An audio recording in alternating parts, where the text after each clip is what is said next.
有一个父亲知道自己的女儿被性侵之后，他的第一反应不是去报案，而是给了他自己的女儿一巴掌，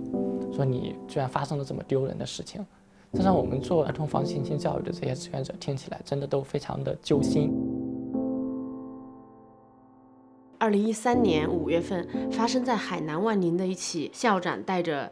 6名小学6年级的学生开房，也还有一个公务人员参加，媒体曝光就引起了很大的社会反响。而更让我们没想到的是，接下来20天，一共曝光了8起性侵女童的案件。中国农业大学的一位教授做的一个课题，给世界卫生组织提交的一份报告中显示，说中国当前可能有2500万存在不同程度上性侵的儿童。比如说，有的老师长年累月的性侵几十个孩子，还有一些比如说几个月大的儿童，他在襁褓里就被人给性侵。我觉得之所以有这么多案件的发生，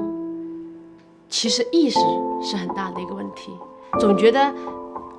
所有的一切跟性相关的都是孩子长大了自然就知道了，所以呢，就是我们100名女记者来发起了女童保护公益项目。那我们做教案，我们去试讲，我们去考核讲师，我们给孩子来授课，我们也给家长授课，然后普及这种防性侵的常识。背心和裤衩，然后男生是裤衩哈，覆盖的地方呢，就是属于我们身体的隐私部位，也就是不能够随便给人看，也不能够随便给人摸的部位。除了这些覆盖地方以外呢，比如说小女生指的肚子呀，或者是女生觉得我的膝盖大腿呀，不能随便让人碰的，或者别人碰了但你觉得不舒服，都是可以反对和拒绝的啊。教案的推出是基础，而且是最不简单的，有很多领域的专家都给予我们提供建议，有的专家是一字一句的给我们修改。第一个版本的这个教案就修改了40多次，半年多的时间，对，才成型。我叫丁霞，然后我在女童保护里面主要是做一名讲师。我好像去的第一个学校就是去的河北，校长把那些学生从暑假里面召集过来，然后一起来听我的课。家长就趴在那个窗口上，然后就眼巴巴地看着你，想说啊你在讲什么？你会不会给我孩子传输一些不好的东西？然后那些家长当时听完以后，他们的反应都不错，然后就开始拉着我的手说，原来你是这么跟孩子讲的。其实我平时也想跟孩子讲，但我不知道怎么开口。那在课堂上，其实我们会讲3种孩子们比较常见的属于性侵害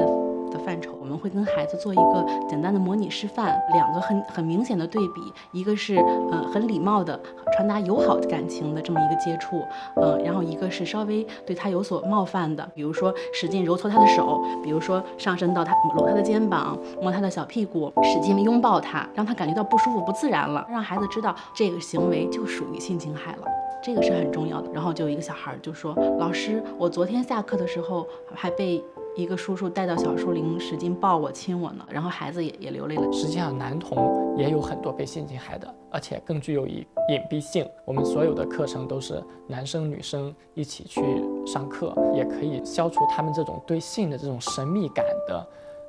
这种意识。福建寿宁的那个小女孩被她的班主任性侵以后，然后怀孕30周才会被发现，包括她的父母都没有关注到。可能我们不是单单的说从这个孩子的角度去给他上课，包括我们要去从家长这边入手，所以我们也出了这种家长版的教案。然后另外一个是去推动这件事情，让这种女童保护防性侵的教育到各个学校里。那我们的讲师的话，现在有1800多人了。我们在全国各地27个省份有开课，覆盖的人群是儿童超过了100万人。但是相对于中国2亿多的儿童来说，它又太少了。有一天就不需要女童保护存在，那才是我们的终极目标。我们这所有的人都被忘记了，才是最好的。